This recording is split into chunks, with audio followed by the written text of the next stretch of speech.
Chapter 3। 4 सरल तरीकों से बेहतर आदतें कैसे बनाएं। एडवर्ड थॉर्नाडाइक नाम के एक मनोवैज्ञानिक ने 1898 में एक प्रयोग किया था जिसने आदतें बनाने की प्रक्रिया और हमारे व्यवहार को निर्देशित करने वाले नियमों के बारे में हमारी समझ की आधारशिला रखी। एडवर्ड की रुचि पशुओं के व्यवहार के अध्ययन में थी और उन्होंने बिल्लियों पर कार्य शुरू किया था। पजल बॉक्स नाम के एक उपकरण में वे हर बिल्ली को डाल देते थे। बॉक्स इस तरह से तैयार किया गया था कि बिल्ली आसानी से एक दरवाजे से निकल जाए। उसके लिए बिल्ली को मामूली सा उपक्रम करना था, जैसे एक रस्सी का लूप खींचना था, एक लीवर दबाना था या एक प्लेटफॉर्म पर चढ़ना था। उदाहरण के लिए बॉक्स में एक लीवर था जिसे दबाने पर वह बॉक्स का द्वार खोल देता था। एक बार दरवाज़ा खुल जाने पर बिल्ली बाहर निकलकर खाने के बर्तन की ओर भाग सकती थी। अधिकांश बिल्लियों बॉक्स में डालते ही भागने के बारे में सोचती थी। वे किनारों पर अपनी नाक डालती, पंजे से खुचरती या नोच कर खोलने का प्रयास करती। कुछ ही मिनटों में प्रयास के बाद सभी बिल्लियां इस जादुई लीवर को दबाने में कामयाब रहती और दरवाज़ा खोलकर भाग निकलती। एडवर्ड ने कई प्रयोगों में हर बिल्ली का व्यवहार जांचा। शुरुआत में सभी पशु बॉक्स में यहाँ वहाँ ऐसे ही निरुद्देश्य घूमते रहे, लेकिन जैसे ही लीवर दबा और दरवाज़ा खुला, वैसे ही सीखने की प्रक्रिया शुरू हो गई।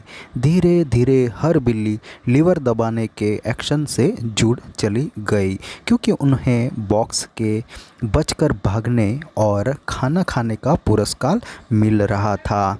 यह व्यवहार 20 से 30 बार के ट्रायल में इतना आसान और उनकी आदत में आ गया कि वे कुछ ही सेकंड में भाग निकलती थी। उदाहरण के लिए एडवर्ड ने यह लिखा, 12वीं बिल्ली ने उसे करने के लिए इस तरह का समय लिया। 160 second, 30 second, 90 second, 60 second, 15 second, 28 second, 20 second, 30 second, 22 second, 11 second, 15 second, 20 second, 12 second, 10 second, 14 second. इस तरह बिल्ली ने पहले 3 ट्रायल में बिल्ली औसत 1.5 मिनट में भाग पाई। अंतिम 3 ट्रायल में 6.3 सेकेंड लगे। अभ्यास से हर बिल्ली ने कुछ कम गलतियां की और उनकी गतिविधियां तेज तथा ज़्यादा स्वयंचालित हो गई। गलतियों को दोहराने की बजाय बिल्ली सीधे ही हल की तरफ जाने लगी। अपने अध्ययन से एडवर्ड ने सीखने की प्रक्रिया को इस तरह समझाया, जिन व्यवहारों के संतोषजनक परिणाम होते हैं वे दोहराव की ओर प्रवृत्त होते हैं। जिन व्यवहारों के निराशाजनक परिणाम होते हैं उनका दोहराव होने की संभावना कम होती है। उनका यह कार्य इस बात की चर्चा करने का सटीक शुरुआती बिंदु है कि किस तरह से हमें जीवन में आदतें बनाती है। आदतें क्या है, क्यों दिमाग उन्हें बनाने की चिंता करता है। एडवर्ड का प्रयोग इन बुनियादी सवालों के जवाब भी देता है। आपका दिमाग क्यों आदतें बनाता है। आदत का अर्थ एक ऐसा व्यवहार होता है जिसे उतनी बार दोहराया जाता है कि वह स्वचालित हो जाता है। आदत बनाने की प्रक्रिया प्रयोग और त्रुटि से शुरू होते हैं। जब भी जीवन में आपका सामना किसी नई परिस्थिति से होता है तो आपके दिमाग को एक फैसला लेना होता है, मैं इस पर क्या प्रतिक्रिया दूं। पहली बार जब आप किसी समस्या का सामना करते हैं तो आप तय नहीं कर पाते कि उसे कैसे हल करना है। एडवर्ड की बिल्ली की तरह आप वह सब करके देखते हैं जो उसने किया था ताकि काम बन जाए। इस वक्त आपके मस्तिष्क में तंत्रिकाओं की गतिविधियां बहुत ही उच्च स्तरीय रहती है। आप बहुत ही सावधानी से स्थिति का विश्लेषण कर रहे होते हैं और किस तरह से काम करना है, सजग होकर उसका निर्णय ले रहे होते हैं। आप अथाह नई जानकारी ग्रहण करते हैं और उन सब का कोई अर्थ निकालने की कोशिश में लगे होते हैं। मस्तिष्क व्यस्त रहकर सबसे प्रभावी कार्यवाही के बारे में सीख रहना होता है। जैसे बिल्ली लीवर दबा रही थी, वैसे आप भी कई बार अचानक किसी हल पर पहुंच सकते हैं। आप बेचैन अनुभव कर रहे हैं और आपको पता चलता है कि दौड़ने से शांति मिल सकती है। दिन भर का काम करके आप थक जाते हैं और आपको पता चलता है कि वीडियो गेम्स खेलकर आपको शांति मिलती है।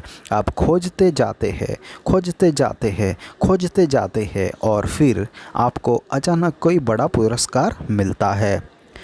अप्रत्याशित पुरस्कार मिलने के बाद आप अगली बार के लिए अपनी रणनीति बदल लेते हैं। आपका दिमाग तत्काल इन घटनाओं की सूची बनाने लगता है और पुरस्कार से पहले घटी थी, 1 मिनट रुकिए, जहां अच्छा अनुभव हुआ था, मैंने ठीक उससे पहले किया था।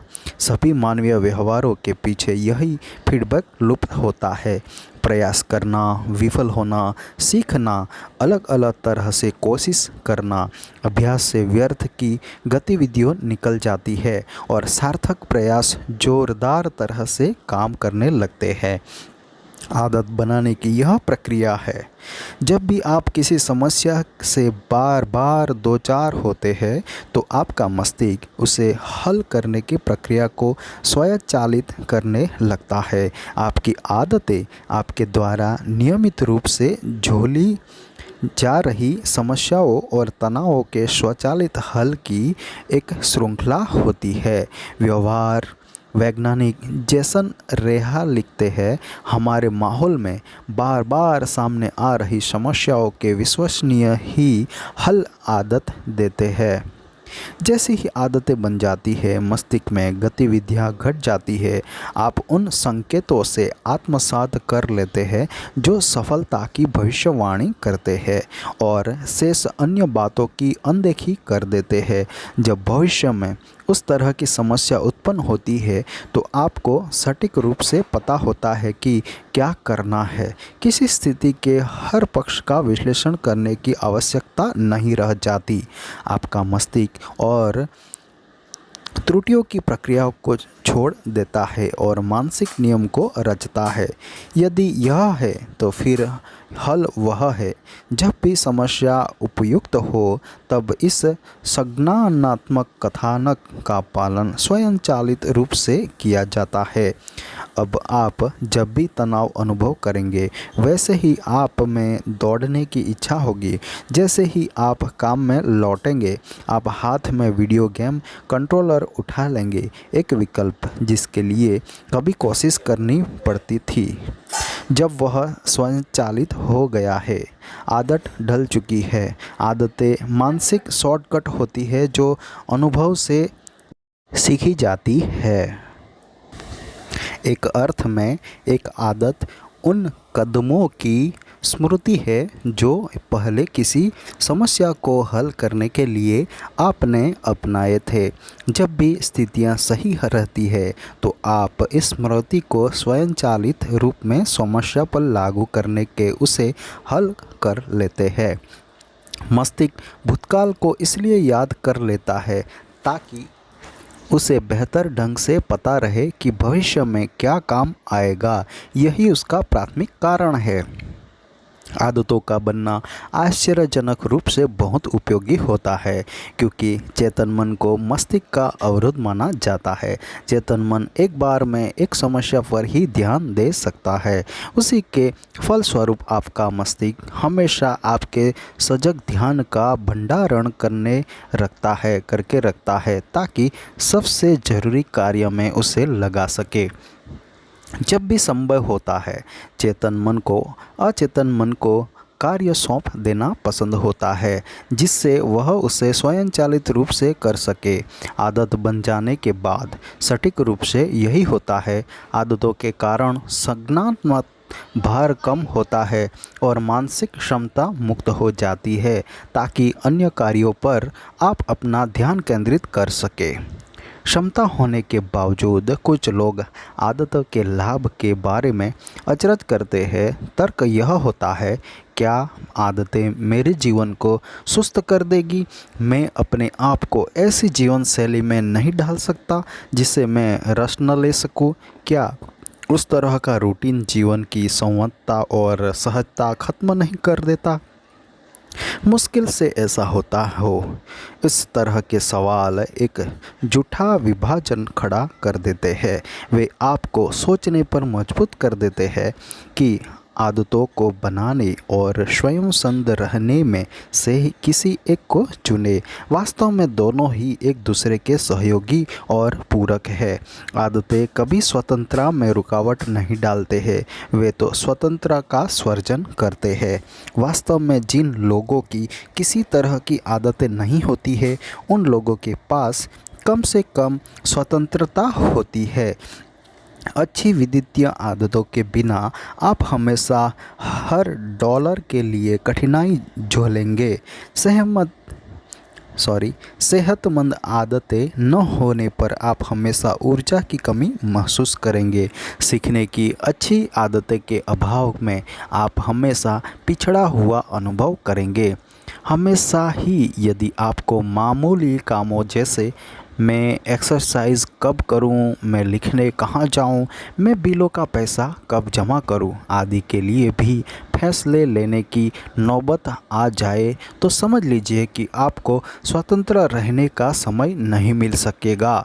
जीवन के मूल तत्वों को अपेक्षाकृत आसान बनाकर ही आप दिमाग में वह जगह पैदा कर सकते हैं जब आप मुक्त होकर सोच और रचनात्मक कार्य करें। उसके विपरीत जब आपकी आदतों बनी हुई होती है और जीवन के मूल तत्व संभलने और संपादित होते हैं, तब आपका दिमाग नई चुनौतियों और अगली समस्याओं के हल में महारत हासिल करने पर ध्यान देने के लिए स्वतंत्र होता है। वर्तमान में आदतों को बना लेने से भविष्य में आप वह अधिक से अधिक कर सकते हैं जो आप चाहते हैं। आदतें कैसे काम करती है, उसका विज्ञान। 4 आसान कदमों में आदत बनने की प्रक्रिया को बांट सकते हैं। संकेत, ललक, प्रतिसाद और पुरस्कार। उसे इन बुनियादी भागों में बांट देने में समझ में आ जाता है कि आदत क्या है, कैसे वह कार्य करती है और उसे सुधारे कैसे। चित्र 5 सभी आदतें 4 चरणों में उसी क्रम में आगे बढ़ती है: संकेत, ललक, प्रतिसाद और पुरस्कार। ये 4 चरण ही हर आदत के मेरुदंड होते हैं और आपका दिमाग उन्हीं 4 चरणों में उसी क्रम में हर समय काम करता है। पहले संकेत होते हैं। यह आपके मस्तिष्क को चालू करता है ताकि वह एक व्यवहार करे। कुछ सूचनाओं के अंश होते हैं जो प्रतिफल का अनुमान देते हैं। हमारे पूर्वज प्रागैतिहासिक अवधि में संकेतों पर ध्यान देते थे और उन्हें खाने, पानी और मैथुन की स्थिति का मान कराते थे।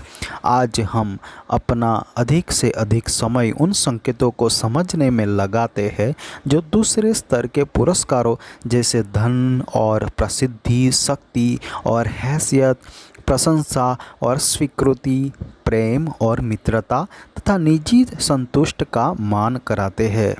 यह सही है कि ये काम प्रत्यक्ष रूप से हमारे अस्तित्व के अवसरों और प्रजनन को सुधारते हैं।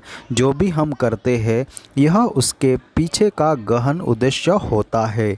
आपका दिमाग सतत रूप से आपके भीतर और बाहरी वातावरण का विश्लेषण करके यह संकेत देता है कि आपके लिए कुछ फ़ायदा या पुरस्कार कहाँ है, क्योंकि संकेत इस बात का पहली बार मान कराता है कि आप पुरस्कार के नज़दीक है, जो स्वाभाविक रूप से ललक बढ़ाता है। ललक दूसरा चरण है और यह हर आदत के पीछे की प्रेरक शक्ति है। उसका प्रेरणा या इच्छा के बिना या बदलाव की किसी ललक के बिना काम करने का कोई कारण नहीं होता। जो भी ललक है वह आपकी आदत नहीं बल्कि स्थिति में बदलाव है जो उसके फलस्वरूप होता है। आप में सिगरेट पीने की ललक नहीं होती बल्कि उससे जो राहत मिलती है उसकी इच्छा आपको होती है। दांत साफ करने से आप प्रेरित नहीं होते बल्कि मुंह साफ करने के एहसास से होते हैं। आप टीवी चालू करना नहीं चाहते बल्कि आप मनोरंजन चाहते हैं। हर ललक इच्छा से संबंधित होती है जो आपके भीतर की स्थिति को बदलना चाहती है। यह एक अहम बिंदु है जिस पर हम बाद में विस्तार से चर्चा करेंगे। ललक हर व्यक्ति में अलग अलग होती है।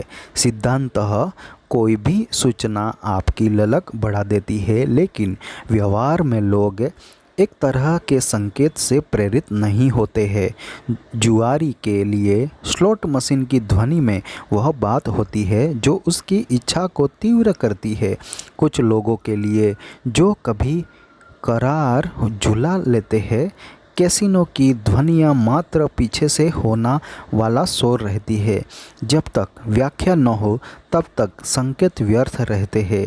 देखने वाले के विचारों, एहसासों और भावनाओं से ही कोई संकेत ललक में बदल जाता है। तीसरा कदम प्रतिसाद होता है। प्रतिसाद ही वास्तव में आदत होती है जो आप करते हैं, जो एक विचार या कार्य का स्वरूप ले सकती है। कोई प्रतिसाद मिलता भी है या नहीं, यह इस बात पर निर्भर करता है कि आप कितने प्रेरित हैं और व्यवहार से कितना अवरोध जुड़ा है। यदि किसी खास काम में आपकी इच्छा से अधिक शारीरिक या मानसिक प्रयास करने होते हैं तो आप उसे नहीं करेंगे। आपकी क्षमता के आधार पर भी आपके प्रतिसाद तय होते हैं। यह सुनने में आसान लगता है, लेकिन आदत तभी बन सकती है जब आप उसे करने में समर्थ होते हैं। यदि आप स्केट बॉल में बॉल फेंकने की इच्छा रखते हैं लेकिन आप पर्याप्त ऊंचा कूद नहीं सकते तो आपकी किस्मत खराब है। अतः प्रतिसाद आपको पुरस्कार देता है। हर आदत का अंतिम लक्ष्य पुरस्कार होता है। संकेत पुरस्कार को देखते हैं। ललक पुरस्कार पाने की इच्छा को व्यक्त करती है। प्रतिसाद से तात्पर्य पुरस्कार हासिल करने से है। हम पुरस्कारों का पीछा इसलिए करते हैं क्योंकि उससे दो बातें होती है। एक, वे हमें संतुष्ट करती है। दो, वे हमें शिक्षित करती है। पुरस्कारों का पहला उद्देश्य आपकी ललक को संतुष्ट करना होता है। पुरस्कारों के स्वयं अपने लाभ होते हैं। खाना और पानी आपको ऊर्जा देते हैं जो जीवित रहने के लिए ज़रूरी है। पदोन्नत होने से ज़्यादा धन और सम्मान मिलता है। अपने शरीर को सही आकार में रखने से आप सेहतमंद होते हैं और डेटिंग की आपकी संभावनाएं बढ़ जाती है। सबसे तात्कालिक लाभ यह होता है कि पुरस्कार खाने के प्रति, कोई दर्जा हासिल करने के प्रति या स्वीकृति हासिल करने के प्रति आपकी ललक को संतुष्ट करते हैं। हम कम से कम एक पल के लिए तो पुरस्कार आपको ललक से तृप्ति और राहत प्रदान करते हैं। दूसरा, पुरस्कार हमें सिखाता है कि कौन सा काम भविष्य में भी याद रखा जाना है। आपका मस्तिष्क पुरस्कारों को पहचान लेता है। जब आप जीवन को देखते हैं तो आपका तांत्रिक तंत्र सतत रूप से यह देखता है कि किस काम से आपकी इच्छा संतुष्ट हो रही है और प्रसन्नता मिल रही है। सुख और दुख के अनुभव फीडबैक तंत्र का हिस्सा है जो अनुपयोगी के स्थान पर विभिन्न उपयोगी काम करने में आपके दिमाग की मदद करता है। पुरस्कार फीडबैक लूप को बंद कर देते हैं और आदत चक्र को पूरा कर देती है। यदि किसी भी चार चरणों में व्यवहार अपर्याप्त है तो आदत नहीं बनेगी। संकेत को ही खत्म कर दिया जाए तो आदत कभी शुरू नहीं हो सकती। ललक को कम कर दे तो काम करने के लिए आपको प्रेरणा नहीं मिलती। व्यवहार को मुश्किल कर दीजिए तो आप उसे नहीं कर सकेंगे। यदि पुरस्कार आपकी इच्छा को संतुष्ट करने में सफल नहीं होता है तो आप उसे भविष्य में फिर नहीं करेंगे। प्रथम 3 चरणों के बिना व्यवहार उमरेगा नहीं। सभी चारों के बिना व्यवहार दोहराएगा भी नहीं। आदत का चक्र: 1. संकेत, 2. ललक, 3. प्रतिसाद, 4. पुरस्कार। चित्र 6: आदत के इन 4 चरणों की सर्वश्रेष्ठ व्याख्या फीडबैक लूप के तौर पर की जा सकती है। यह अंतहीन चक्र बनाते हैं जो आपके जीवन में हर पल चलता जा रहा है। यह आदत चक्र सतत रूप से आसपास के वातावरण को स्कैन कर लेता है और आगे क्या होगा उसके बारे में खुलासा कर देता है। परिणामों से विभिन्न प्रतिसादों की कोशिश करता है और उनसे सीखता रहता है। संक्षेप में कहे तो संकेत ललक को बढ़ाता है जो प्रतिसाद के प्रति प्रेरित करता है। यही पुरस्कार देता है और हमारी ललक को शांत करता है। अतः उसका संबंध संकेत से ही होता है।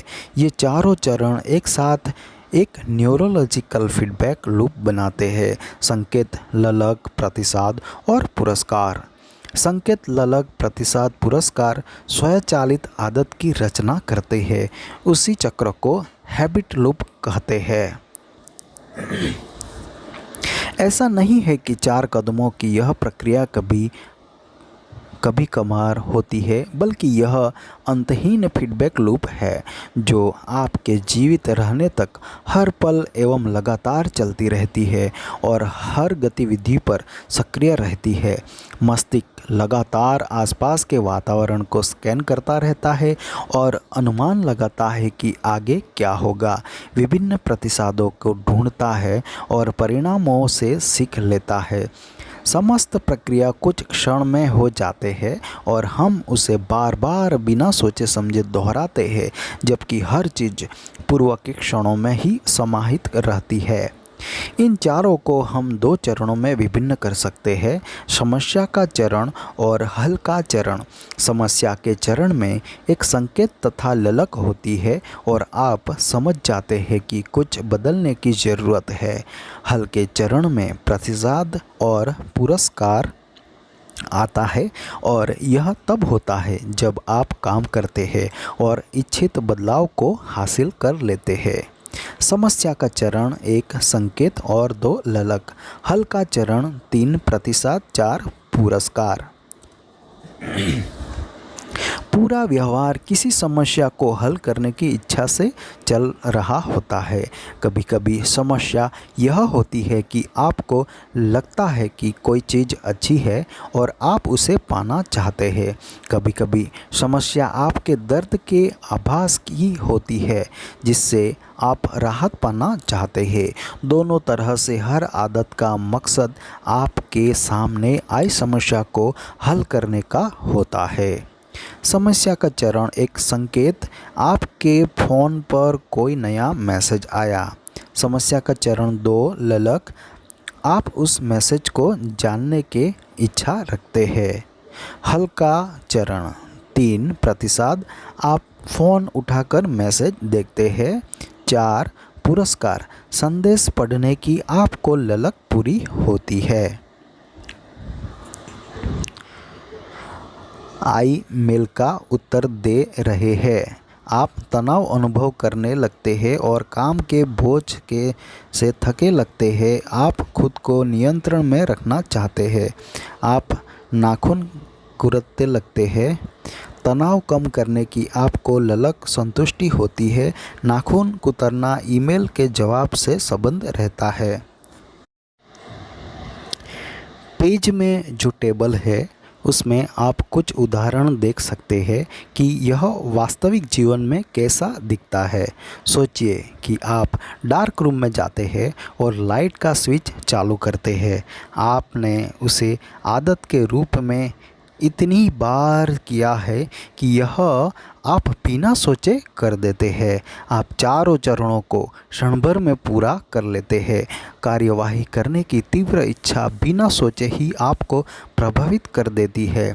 जब हम वयस्क हो जाते हैं तब हम मुश्किल से ध्यान देते हैं कि आदतें हमारी ज़िंदगी को चला रही है। हम में से अधिकांश लोग इस बात पर चिंतन नहीं करते हैं कि हर सुबह हम किसी एक ही पैर के जूते के फीते पहले क्यों बांधना आरंभ करते हैं, या उपयोग करने के बाद ही टोस्टर का प्लग क्यों निकालते हैं, या काम से लौटने पर आरामदायक परिधान क्यों पहनते हैं। मानसिक प्रोग्रामिंग के दशकों बाद हम खुद अपने आप इस तरह की सोच और काम के पैटर्न में चले आते हैं। व्यवहार बदलने के 4 नियम।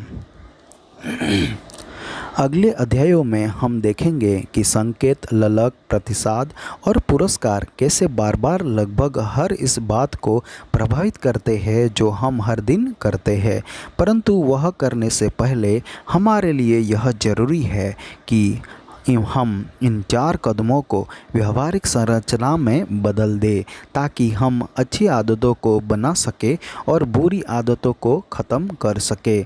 मैं इस संरचना का उल्लेख व्यवहार करने के 4 नियम के रूप में करता हूँ और यह अच्छी आदतों को बनाने और बुरी आदतों को ख़त्म करने के सरल नियमों प्रदान करती है।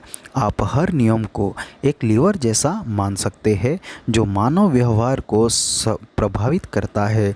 जब ये लीवर सही स्थिति में होते हैं तो अच्छी आदतों को बनाने में प्रयास नहीं लगते। जब वे गलत स्थिति में रहते हैं तो यह लगभग असंभव होता है। पहला नियम, संकेत। अच्छी आदतें कैसे बनाएं, उसे स्वाभाविक और स्पष्ट बनाएं। दूसरा नियम, ललक, उसे आकर्षक बनाएं। तीसरा नियम, प्रतिसाद, उसे आसान बनाइए। चौथा नियम, पुरस्कार, उसे संतोषप्रद बनाइए। हम इन नियमों को उलटकर यह जान सकते हैं कि खराब आदतों को कैसे ख़त्म करें। पहला नियम का उलट, संकेत, उसे अस्पष्ट बनाए।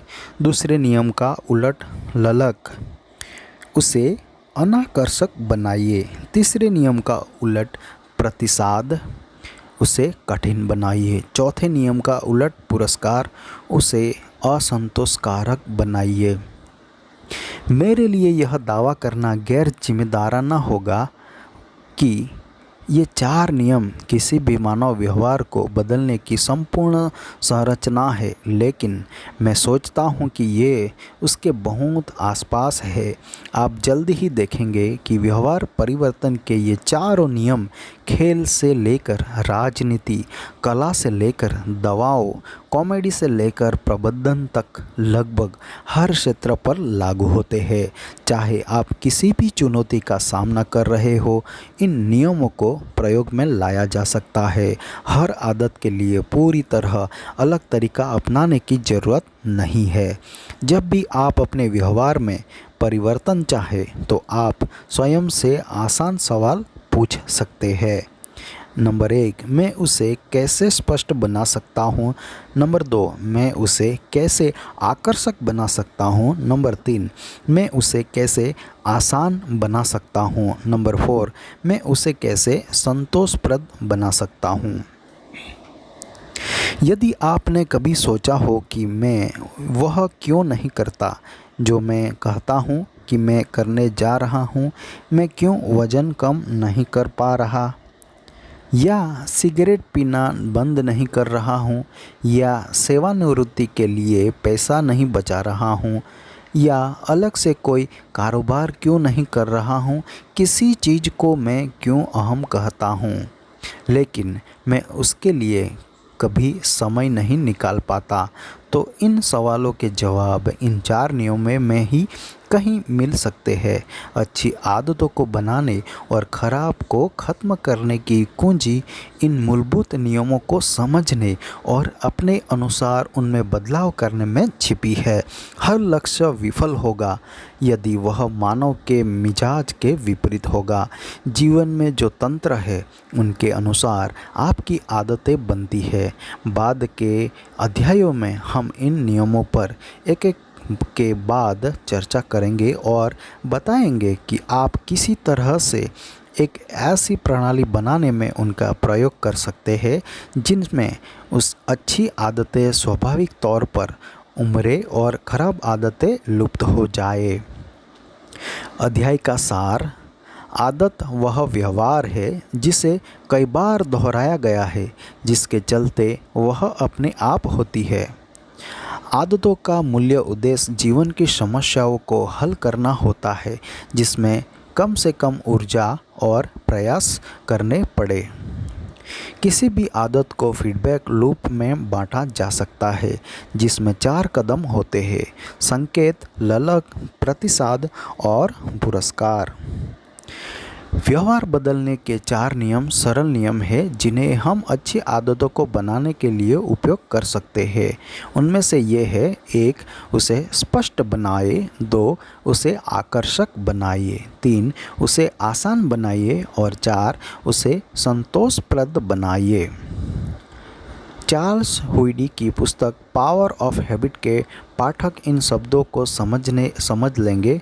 हुइडी ने एक उत्कृष्ट किताब लिखी, मेरे मनसा इन चरणों को 4 आसान नियमों में समन्वित करने यहाँ से शुरुआत करने की है जहाँ उन्होंने छोड़ा था। जीवन और कामकाज में इन नियमों को अपनाकर आप बेहतर आदतों का निर्माण कर सकते हैं। चार्ल्स हुइडी और नीर अयाल को इस चित्र पर अपना प्रभाव छोड़ने के लिए विशेष रूप से मान्यता मिलनी चाहिए। हैबिट लूप का यह चित्र इस भाषा और डिजाइन का संयोजन है जो क्रमशः चार्ल्स हुइडी की पुस्तक द पावर ऑफ हैबिट और अयाल की पुस्तक हुक्ड से लोकप्रिय हुई। पहला नियम, उसे स्पष्ट बनाए। चैप्टर 4, वह व्यक्ति जो सही नहीं दिखता था। मनोवैज्ञानिक गैरी क्लेन ने एक बार मुझे एक कहानी बताई। यह कहानी एक महिला की थी जो पारिवारिक आयोजन में शामिल हुई थी। उसने कई वर्ष तक पैरामेडिकल स्टाफ में काम किया था। उस आयोजन में उसने अपने ससुर को देखा और बेहद चिंतित हो गई। महिला ने कहा, आप मुझे ठीक नहीं देख रहे हैं। उसके ससुर पूरी तरह अच्छी अनुभव कर रहे थे। उन्होंने परिहास में उत्तर दिया, अच्छा, मुझे भी आप ठीक नहीं लग रहे हैं। लेकिन महिला ने जोर देकर कहा, नहीं, आपको अभी अस्पताल जाने की ज़रूरत है। कुछ ही घंटे बाद उस व्यक्ति की ज़िंदगी बचाने के लिए सर्जरी हो रही थी। जांच में पता चला था कि इस व्यक्ति की एक बड़ी धमनी में ब्लॉकिंग था और उन्हें तत्काल दिल का दौरा पड़ने का खतरा था। अपनी पुत्रवधू के सहज ज्ञान के बिना अपनी मृत्यु भी हो सकती थी। पैरामेडिकल स्टाफ में रही इस महिला ने क्या देखा? कैसे उसे समझ में आया कि उनका स्वास्थ्य गड़बड़ है और दिल का दौरा पड़ने वाला है? जब प्रमुख धमनियां अवरुद्ध हो जाती है तब शरीर त्वचा की सतह के निकट गौण भागों से दूर महत्वपूर्ण अंगों को रक्त भेजने पर फोकस करता है। उसका परिणाम यह होता है कि चेहरे पर रक्त के संचार का पैटर्न बदल जाता है। कई वर्षों तक हार्ट के मरीजों के साथ काम करते हुए इस महिला ने अनजाने में ही यह क्षमता विकसित हो गई थी कि वह देखते ही यह पैटर्न पहचान लेती थी। वह यह समझा तो नहीं सकती कि उसने अपने ससुर के चेहरे पर क्या देखा, लेकिन वह जानती थी कि कुछ तो गड़बड़ है। इस तरह की कहानियाँ अन्य क्षेत्रों में भी देखने को मिलती है। उदाहरण के लिए सैन्य विश्लेषक यह आसानी से पहचान सकते हैं कि रडार स्क्रीन पर आने वाली कौन सी ब्लिक दुश्मन के मिसाइल की है और कौन सी उनके अपने बेड़े के विमान की है, जबकि दोनों समान गति से आ रहे होते हैं और समान ऊंचाई पर होते हैं और लगभग हर पहलू से रडार पर एक जैसी दिख रहते हैं। खाड़ी युद्ध के दौरान लेफ्टिनेंट कमांडर माइकल रिले ने एक मिसाइल को नष्ट करने का आदेश देकर पूरे बेड़े को बचा लिया था।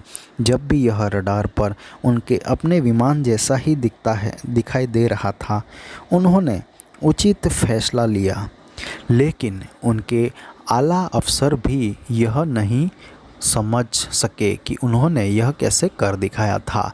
म्यूजियम के क्यूरेटर इस बात के लिए जाने जाते हैं कि वे आसानी से किसी प्राणिक कलाकृति और चतुराई से तैयार की गई नकली वस्तु में अंतर बता देते हैं। यद्यपि वे सटीक रूप से यह नहीं बता सकते कि किसी जानकारी से वे ऐसा करते हैं। अनुभवी रेडियोलॉजिस्ट मस्तिष्क का स्कैन होने पर पहले ही बता देता है कि किस और स्टॉक हो सकता है, जबकि अप्रशिक्षित रेडियोलॉजिस्ट को ये चिन्ह नज़र भी नहीं आते। मैंने यह भी सुन रखा है कि कुछ हेयर ड्रेस वालों को छूकर बता देते हैं कि उनके पास आई महिला गर्भवती है या नहीं। मानव का दिमाग अनुमान लगाने वाली मशीन जैसा होता है। यह सतत रूप से आपके आसपास के वातावरण में आने वाली जानकारियों को ग्रहण करता रहता है और उनका विश्लेषण करता रहता है। जैसे पैरामेडिकल स्टाफ में रही इस महिला ने चेहरे से दिल के दौरे का अनुमान लगा लिया था। सैन्य विश्लेषक ने रडार पर मिसाइल होने की घोषणा कर दी। वैसे ही आपका मस्तिष्क महत्वपूर्ण बातों को संज्ञान में लेना शुरू कर देता है, विवरण की छँटाई करके प्रासंगिक संकेतों को रेखांकित करता है और भविष्य में इस्तेमाल के लिए सूचना का संकलन करता है। पर्याप्त अभ्यास से आप संकेतों के आधार पर किन्हीं परिणामों की भविष्यवाणी कर सकते हैं, भले ही आपने इस पर सजगता से विचार ना किया हो। आपका दिमाग स्वतः ही अनुभव से सीखे पाठकों की कुट रचना तैयार कर लेता है। हम हमेशा समझना नहीं सकते कि हम क्या सीख रहे हैं, लेकिन सीखना लगातार चलता रहता है और किसी एक स्थिति में प्रासंगिक संकेतों को समझ लेने की आपकी क्षमता ही आपकी हर आदत का आधार होती है। हम इस बात को कम करके औकते हैं कि हमारा दिमाग और हमारी देह बिना सोचे कितना कुछ कर सकती है। आपको बालों से बढ़ जाने के लिए नहीं कहना पड़ता, दिल को पंप करने के लिए नहीं कहना होता, फेफड़ों को सांस के लिए नहीं कहना होता और न ही पेट को पचाने के लिए कहना होता है। फिर भी आपका शरीर यह सब आसानी से ऑटो पायलट मोड में करता है। आप अपने सचेत शरीर से कहीं अधिक है। भूख लगने के बारे में सोचें। आपको कैसे पता चलता है कि आपको भूख लग रही है? यह ज़रूरी नहीं है कि आपको कुकीज़ देखकर ही समझ में आए कि आपके खाने का समय हो चुका है। भोजन की इच्छा और भूख बिना सजगता के चलते रहते हैं। आपकी देह में कई तरह के फीडबैक लूप्स होते हैं जो आपको उस समय सजग करते हैं जब फिर से खाने का समय होता है। यह उस सब पर भी नज़र रखते हैं जो आपके आसपास और भीतर चलता रहता है। शरीर में हार्मोन और रसायन के चलते ललक पैदा हो सकती है, अचानक भूख लगने लगती है, जबकि आपको पक्का नहीं होता कि क्या हुआ था। हमारी आदतों का यह सबसे अधिक चकित करने वाला नज़रिया है। किसी आदत के संकेत के लिए सजग होने की ज़रूरत नहीं होती है। आप कोई अवसर समझ लेते हैं और बिना सजगता से देखे उसके लिए काम करने लगते हैं। उससे उपयोगी आदतें बनती है। उसी कारण ये खतरनाक भी हो जाती है। जैसे ही आदतें बनती है, आप स्वचालित और अवचेतन दिमाग के निर्देशक में काम करने लगते हैं। आपको इस बात का एहसास होने से पहले ही कि क्या हो रहा है, आप पुराने पैटर्न में ढल जाते हैं। जब तक आपको कोई बताता नहीं, तब तक आपको पता ही नहीं चलता कि जब भी आप हंसते हैं, आप अपना हाथ मुंह पर रख लेते हैं। कोई प्रश्न पूछने से पहले आप क्षमा मांगते हैं, या फिर आपकी आदत दूसरों के वाक्यों को पूरा करने की बन गई है। आप जितना अधिक इन पैटर्नों का दोहराव करते हैं, उतना ही आपको समझ में नहीं आ पाता कि आप क्या कर रहे हैं और क्यों कर रहे हैं। एक बार मैंने सुना कि एक रिटेल क्लर्क इस बात के लिए निर्देशित था कि जब ग्राहक कार्ड का बैलेंस पूरा कर ले तो उसका खाली गिफ्ट कार्ड काट दिया जाए। एक दिन क्लर्क ने लाइन में इन कुछ ग्राहकों को शेष बची नकद दी। उन्होंने गिफ्ट कार्ड से खरीदारी की थी। जब अगला व्यक्ति आया तो ब्लैक ने ग्राहक का वास्तविक क्रेडिट कार्ड स्वाइप किया, एक कैंची उठाई और पूरा कार्ड ऑटो पायलट मोड में काट दिया। ग्राहक चौंका, उसके पहले कार्ड कट चुका था और क्लर्क को समझ में आया कि क्या हो गया है। मैंने अपनी रिसर्च में एक महिला को देखा जो कभी प्री स्कूल टीचर रह चुकी थी और बाद में वह कॉरपोरेट की नौकरी में आ गई। उसकी पुरानी आदत छूटी नहीं। वह वयस्कों के साथ काम करने लगी थी, लेकिन फिर भी साथ काम करने वाले बाथरूम जाते तो उसने पूछ लेती थी कि क्या अपने हाथ धोए। मुझे एक आदमी की कहानी पता चली। उसके कई वर्ष लाइफ गार्ड के रूप में निकले थे और जब भी वह किसी बच्चे को दौड़ता हुआ देखता था, वह चिल्लाता, पैदल चलो। कुछ समय में जो संकेत आपकी आदतों को बढ़ाते हैं, वे इतने सहज हो जाते हैं कि देखते ही नहीं है।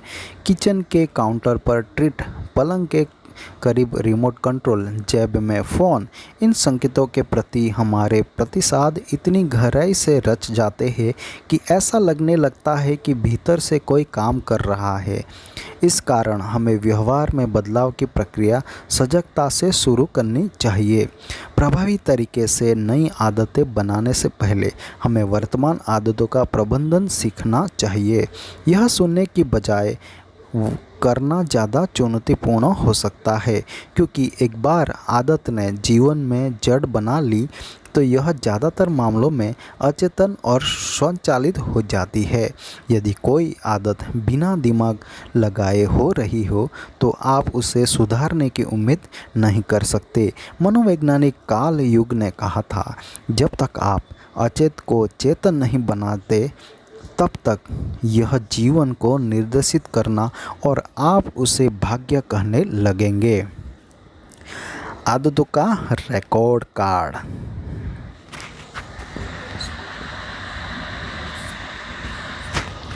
जापानी रेलवे सिस्टम को दुनिया के सर्वश्रेष्ठ सिस्टम में शुमार किया जाता है।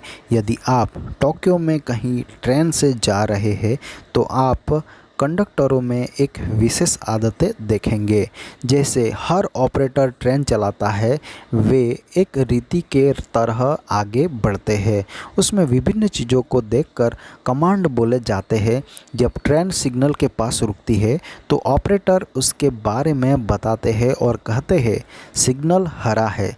जब भी ट्रेन स्टेशन से बाहर निकलती है या फिर स्टेशन पर जाती है तो वह ऑपरेटर स्पीडोमीटर की ओर देखकर एकदम सटीक स्पीड बताता है। जब जाने का समय होता है तो ऑपरेटर टाइम टेबल की ओर देखकर टाइम बता देता है। प्लेटफॉर्म पर सभी कर्मचारी इसी प्रकार से व्यवहार करते हैं। प्रत्येक ट्रेन के छूटने से पहले स्टाफ के लोग प्लेटफॉर्म के किनारे को देखकर कहते हैं, सब कुछ ठीक है।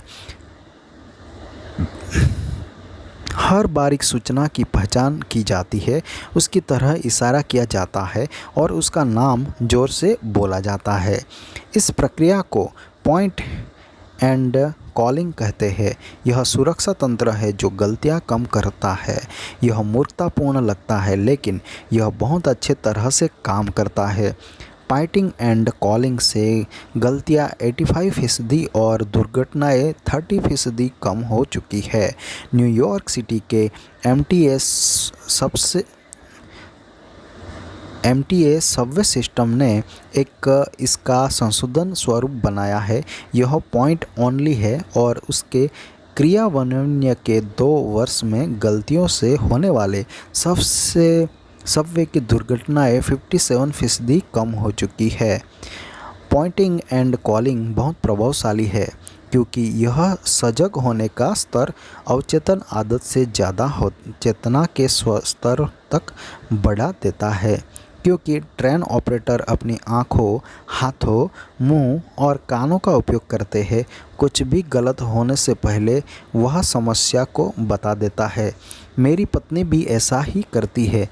जब भी हम किसी ट्रिप के लिए बाहर जा रहे होते हैं, वह ज़रूरत की चीज़ों को बोलने लगती है, जैसे मैंने अपनी चाबियां रख ली है, मैंने अपना वॉलेट रख लिया है, मैंने चश्मा रख लिया है, मैंने पति को भी रख लिया है। व्यवहार जितना अपने आप में होने लगेगा, हम उसके बारे में सोचना कम करने लगेंगे और फिर जब हम कोई चीज़ हज़ारों बार कर देते हैं तो हम उसकी अपेक्षा करने लगते हैं। यह मानकर हम चलते हैं कि अगली बार भी वैसा ही होगा जैसा पिछली बार हुआ था। जो हमने हमेशा किया है, हम उसके उतने अभ्यस्त हो जाते हैं कि हम स्वयं से सवाल करना भी बंद कर देते हैं कि यह सही है या भी नहीं। कामकाज में कई असफलताएं आत्मसजगता के अभाव में होती है। आदतों को बदलने में हमारी सबसे बड़ी चुनौती उस बारे में सजगता कायम रखनी है जो हम वास्तव में कर रहे हैं। उससे हमें यह समझ में मदद मिलती है कि क्यों बुरी आदतों को परिणाम हमें धीरे धीरे भुगताना पड़ता है। हमारे निजी जीवन में भी हमें पॉइंट एंड कॉल का सिस्टम अपनाना चाहिए। यह आदतों के स्कोर कार्ड का उद्यम है। अपने व्यवहार के बारे में सजग होने के लिए यह सरल अभ्यास है। उसे स्वयं बनाने के लिए अपनी दैनिक आदतों की एक सूची बनाइए। यह उस सूची का उदाहरण है जहां से आप शुरू कर सकते हैं।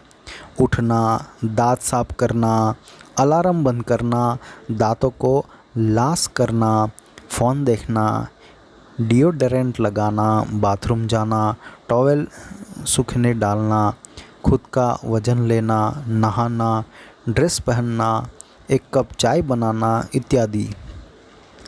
एक बार पूरी सूची बन जाए तो हर व्यवहार को देखिए और खुद से पूछिए, क्या यह अच्छी आदत है, यह खराब आदत है या न्यूट्रल आदत है। यदि यह अच्छी आदत है तो उसके पास में प्लस लिखिए, यदि वह खराब आदत है तो माइनस लिखिए, यदि न्यूट्रल आदत है तो इज़ इक्वल टू लिखिए। उदाहरण के लिए जो सूची ऊपर दी गई है वह इस तरह से दिख सकती है: उठना, अलार्म बंद करना, फ़ोन देखना, बाथरूम जाना, वज़न लेना,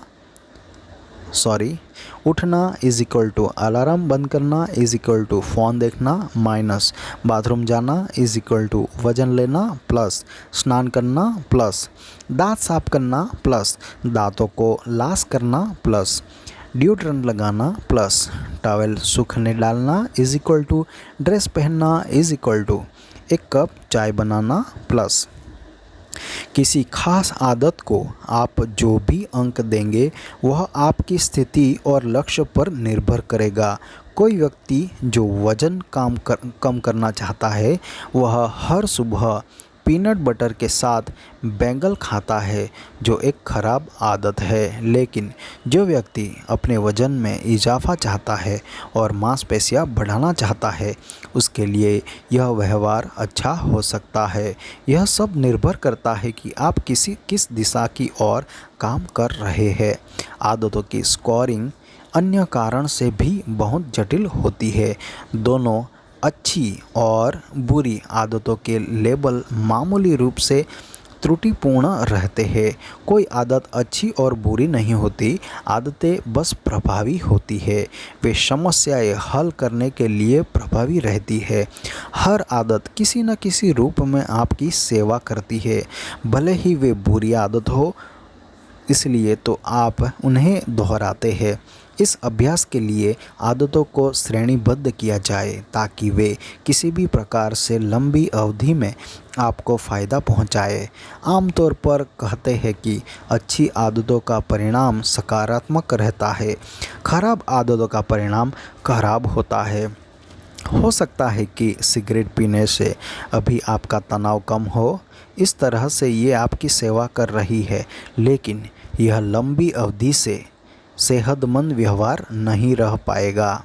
यदि आपको अब भी यह तय करने में परेशानी हो रही है कि किसी खास आदतों की रेटिंग कैसे की जाए, तो एक प्रश्न मैं यह प्रयोग में लाता हूँ।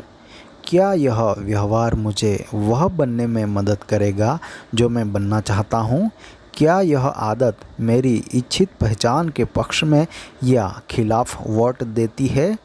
आदतें जो आपकी इच्छित पहचान को प्राप्त करने के लिए बल देती है, आमतौर पर वे अच्छी होती है। आपकी इच्छित पहचान के खिलाफ जा रही आदतों खराब मानी जाती है। जैसे ही आप आदत का स्कोर बोर्ड बनाते हैं, तब पहले कुछ बदलने की आवश्यकता नहीं रहती।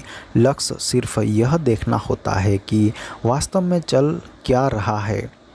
अपने विचारों और कार्यों को देखें और उसमें किसी निष्कर्ष पर नहीं पहुँचे या फिर भीतरी आलोचना नहीं करें। गलतियों के लिए खुद को भला बुरा कहना बंद कर दे। न ही सफलता के लिए खुद को श्रेय देने का प्रयास करें। यदि आप हर सुबह चॉकलेट खा रहे हैं, तो उसे स्वीकार कीजिए और ऐसे देखिए जैसे आप किसी अन्य को देख रहे हैं। यह कितना रोचक होगा कि वे इस तरह की चीज़ कर सकते हैं। यदि आप अधिक खा रहे हैं, तो सिर्फ यह देखिए कि आप अपनी ज़रूरत से ज़्यादा कैलोरी खा रहे हैं। यदि आप ऑनलाइन समय नष्ट कर रहे हैं, तो यह देखिए कि आप जीवन को उस तरह से खर्च कर रहे हैं जिस तरह से आप कभी नहीं चाहते थे। खराब आदतों को बदलने का पहला कदम यह है कि उसे सावधान रहे। यदि आप समझते हैं कि आपको अतिरिक्त सहायता की ज़रूरत है, तो आप जीवन में पॉइंटिंग एंड कॉलिंग की तकनीक अपना सकते हैं। जो काम कर रहे हैं उसे तेज़ी से बोलिए कि आप उसे करना चाहते हैं और क्या परिणाम होगा, यह भी बोलिए। यदि आप जंक फूड की आदतों को ख़त्म करना चाहते हैं, लेकिन आपको आभास होता है कि आप कुकी उठाकर खा रहे हैं, तो ज़ोर से बोलिए, मैं इस कुकी को खा रहा हूँ, लेकिन मुझे उसकी ज़रूरत नहीं है। उसे खाने में मेरा वज़न बढ़ेगा और सेहत प्रभावित होगी। अपनी खराब आदतों ज़ोर से बोलने पर वास्तविक परिणाम ज़्यादा साफ दिखेंगे। बिना दिमाग लगाए पुरानी दिनचर्या में ढलने की बजाय उससे आपके काम में वज़न भी आता है। यह नज़रिया तब भी उपयोगी होता है जब आप किए जाने वाले कामों की सूची में से किसी काम को याद करने की कोशिश कर रहे होते हैं। बस तेज़ी से बोलना है, कल मुझे दोपहर के खाने के बाद डाकघर जाना है। उससे इस बात की संभावनाएं बढ़ जाएगी कि आप ऐसा करेंगे। आप खुद को ही अपने काम की ज़रूरत के बारे में बता रहे हैं। यही असली अंतर लाएगा। व्यवहार बदलने की प्रक्रिया हमेशा सजगता से शुरू होती है। पॉइंटिंग एंड कॉलिंग और हैबिट स्कोर कार्ड जैसी रणनीतियाँ इस बात पर केंद्रित होती है कि आप अपनी आदतों की पहचान करें और उन्हें शुरू करने वाली संकेतों से स्वीकार करें। उससे यह संभव हो पाता है कि आप इस तरह प्रतिसाद कर रहे जो आपको लाभ पहुंचाए। अध्याय का सार: पर्याप्त अभ्यास से आपका मस्तिष्क इन संकेतों को ग्रहण कर लेता है जो बिना सजगता से सोचे निश्चित परिणामों का अनुभव देते हैं। एक बार जब हमारी आदत स्वचालित हो जाती है, तो हम इस पर ध्यान नहीं देते कि हम क्या कर रहे हैं। सजगता के साथ ही व्यवहार बदलने की प्रक्रिया शुरू होती है। बदलने से पहले आपको अपनी आदतों के प्रति सजग रहना होगा। पॉइंटिंग एंड कॉलिंग आपकी सजगता के स्तर को अवचेतन आदत से ज़्यादा चेतन के स्तर तक ले जाती है। बस आपको अपने काम को बोलते जाना है। हैबिट स्कोर कार्ड एक सरल तरीका है जिससे आप अपने व्यवहार के प्रति अधिक सजग हो सकते हैं। जब मैं जापान गया तो मैंने देखा कि इसी रणनीति ने एक महिला की जान बचा ली। उसका छोटा बच्चा जापान की 200 मील प्रति घंटे की स्पीड वाली ख्यात बुलेट ट्रेन शिनकांसन में चढ़ गया। जबकि दरवाजे बंद हो रहे थे, वह प्लेटफॉर्म पर ही रह गई थी। बच्चे को पकड़ने के लिए उसने हाथ डाला तो उसकी भुजा दरवाजे में फंस गई। उसकी भुजा फंसी हुई थी, लेकिन ट्रेन चलने ही वाली थी। चलने के पहले कर्मचारी ने सुरक्षा जांच पॉइंटिंग एंड कॉलिंग से की तो 5 सेकंड में ही उसे पता चल गया कि महिला का हाथ फंसा हुआ है और उसने ट्रेन को चलने से पहले ही रोक दिया। दरवाज़ा खुल गया और महिला आंसुओं में भीगी थी। वह अपने बच्चे की ओर दौड़ पड़ी। 1 मिनट बाद ट्रेन सुरक्षित रवाना हो गई। इच्छुक पाठ्य अपने खुद का आदतों का स्कोरबोर्ड बनाने के लिए इस वेबसाइट से ले सकते हैं। चैप्टर नंबर 5, नई आदत शुरू करने का श्रेष्ठतम तरीका। बेहतर व्यायाम की आदत को बनाने के लिए 2001 में अनुसंधान करने वाले ने ब्रेंट ब्रिटेन में 248 लोगों के वास्तव में 2 हफ्ते का कार्यक्रम बनाया। अध्ययन में शामिल लोगों को 3 समूह में बांट दिया गया। पहला समूह नियंत्रण था। उनसे सिर्फ यह कहा गया कि वे यह देखने की वे कितनी बार व्यायाम करते हैं। दूसरा प्रेरक समूह था। उनसे कहा गया कि उन्हें केवल वर्कआउट को ही नहीं देखना है, बल्कि व्यायाम के लाभों के बारे में भी पढ़ना है। अनुसंधानकर्ताओं ने उन्हें यह भी समझाया कि किस तरह से व्यायाम से दिल की बीमारियां, कोरोनरी हार्ट रोग के जोखिम को कम कर सकते हैं और दिल की सेहत को सुधार सकते हैं। अंतिम तीसरे समूह के लिए वही प्रस्तुत रही जो दूसरे समूह के लिए थी, ताकि यह सुनिश्चित हो सके कि प्रेरणा का स्तर उतना ही बना रहे। हालांकि उन्हें कहा गया कि वे एक प्लान की तरह बताएं कि कब और कहां अगले हफ्ते एक्सरसाइज की जाए। खास तौर पर तीसरे समूह के हर सदस्य ने उसके आगे का वाक्य पूरा कर दिया। अगले हफ्ते मैं कम से कम 20 मिनट का कठोर व्यायाम करूंगा। दिन, इस समय और स्थान। पहले और दूसरे समूह में करीब 35 से 38% ने हफ्ते में 1 दिन व्यायाम किया।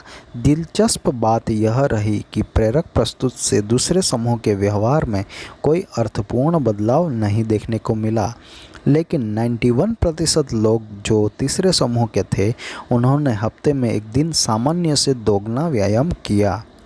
उन्होंने जो वाक्य लिखा उसको अनुसंधानकर्ता क्रियान्वयन की मंशा कहते हैं, जो एक प्रकार से यह बता देता है कि कब क्या करना है और कहाँ करना है। इस प्रकार से आप किसी विशेष आदतों को अमल में लाने की इच्छा रखते हैं। संकेत जो किसी आदत की शुरुआत करते हैं वे व्यापक स्वरूप में आदतें जैसे जेब में फ़ोन, वजन का एहसास, चॉकलेट चिप, कुकीज़ की खुशबू, एम्बुलेंस के सायरनों की ध्वनि। लेकिन इनमें 2 सबसे ज़्यादा सामान्य संकेत होते हैं, समय और स्थान। क्रियान्वयन की मंशा इन दोनों संकेतों का इस्तेमाल करती है। व्यापक रूप से कहा जाए तो क्रियान्वयन किसी भी मंशा को रचने का कॉर्पोरेट फॉर्मेट होता है। जब X स्थिति जाती है तो मैं Y स्पॉन्सर दूंगा। सैकड़ों अध्ययन बताते हैं कि क्रियान्वयन की मंशाएं लक्ष्य पर टिके रहने के लिए प्रभावी होती है। चाहे इस बात का सटीक समय और तिथि लिख कर रखनी हो कि आपको किस दिन लू का टीका लगवाया है या आंतों की जांच के लिए कोलोनोस्कोपी के अपॉइंटमेंट के समय को दर्ज करना है, उससे इस बात के अवसर बढ़ जाते हैं कि लोग रिसाइक्लिंग करके पढ़ने, जल्द सोने या सिगरेट पीना छोड़ने की आदत से जुड़ रहेंगे। शोध करने वालों ने यह तय किया है कि जब भी लोगों से क्रियान्वयन की मंशाओं से संबद्ध प्रश्नों को पूछा जाता है तो मतदान का प्रतिशत बढ़ जाता है। ऐसे प्रश्न पूछे जाते हैं, आप किस मार्ग से मतदान केंद्र तक जाएंगे, आप किस समय जाने का प्रोग्राम बना रहे हैं, किस बस से वहां जाने वाले हैं। सरकार के अन्य सफल प्रोग्राम ने लोगों को सही समय पर टैक्स भरने की स्पष्ट प्लानिंग करने को प्रेरित किया है या लोगों को मार्गदर्शन प्रदान किया है कि कब और कहां विलंब से ट्रैफिक बिल्स भरे जा सके। पंचलाइन साफ है, जो लोग विशेष रूप से यह योजना बनाते हैं कि कब और कहां वे नई आदत के अनुसार काम करेंगे तो उनके उसका पालन करने की अधिक संभावनाएं रहती है। उन मूल बातों का पता लगाए बिना उनके लोगों अपनी आदतें बदलने की कोशिश करते हैं। हम खुद से ही कहते हैं, मैं सेहतमंद भोजन करूंगा या मैं ज़्यादा लिखूंगा, लेकिन हम यह नहीं कहते कि कब और कहाँ ये आदतें साकार होगी। हम उसे अवसर और उम्मीद के अलावा कर देते हैं कि हमें यह करने की याद रहेगी या फिर उचित समय आने पर आप प्रेरित अनुभव करेंगे। क्रियान्वयन की मंशा अस्पष्ट धारणाओं जैसे मैं अधिक व्यायाम करना चाहता हूँ या मैं ज़्यादा काम करना चाहता हूँ अथवा वोट देना चाहिए को ख़त्म करती है और उन्हें ठोस कार्य योजना में बदल देती है। कई लोग सोचते हैं कि उनमें प्रेरणा की कमी है, जबकि उनमें वास्तव में स्पष्टता की कमी होती है। यह हमेशा स्पष्ट नहीं होते कि कब और कहाँ कार्यवाही की जानी चाहिए। कुछ लोग उचित समय की प्रतीक्षा में पूरा जीवन निकाल देते हैं ताकि वे कुछ सुधार कर सके। एक बार जब क्रियान्वयन की मंशा तय हो जाती है तो फिर प्रेरित होने के लिए प्रतीक्षा नहीं करनी पड़ती। उदाहरण के लिए, क्या मैं आज एक चैप्टर लिखूं या नहीं? क्या मैं आज सुबह या फिर दोपहर के खाने के बाद ध्यान करूं? जब कार्यवाही का क्षण आता है तो फैसला लेने की ज़रूरत नहीं पड़ती। आप आसानी से पूर्व निर्धारित योजना का अनुसार करते हैं। अपनी आदतों में इस रणनीति को लागू करने के लिए इस वाक्य में रिक्त स्थानों को भरें। मैं व्यवहार को तय समय पर नियत स्थान पर करूँगा। ध्यान, मैं सुबह 7 बजे 1 मिनट के लिए रसोई में ध्यान करूँगा या करूँगी। पढ़ाई, मैं संध्या को 6 बजे 20 मिनट तक अपने शयन कक्ष में स्पेनिश पढ़ूँगा या पढ़ूँगी। व्यायाम, मैं संध्या 5 बजे 1 घंटे तक स्थानीय जिम में व्यायाम करूँगा या करूँगी। विवाह, मैं सुबह 8 बजे अपनी जीवन संगिनी साथी के लिए रसोई में चाय बनाऊँगा या बनाऊँगी। यदि आप इस बात को लेकर निश्चित नहीं है कि आदतों को कब से शुरू करें तो किसी हफ्ते, माह या फिर वर्ष के पहले दिन ऐसा करने की कोशिश करें। चैप्टर नंबर 5, नई आदत शुरू करने का श्रेष्ठतम तरीका, ये हम अगले एपिसोड में, अगले वीडियो में बताएंगे। तब तक के लिए आपका बहुत बहुत शुक्रिया। आपका दिन शुभ हो।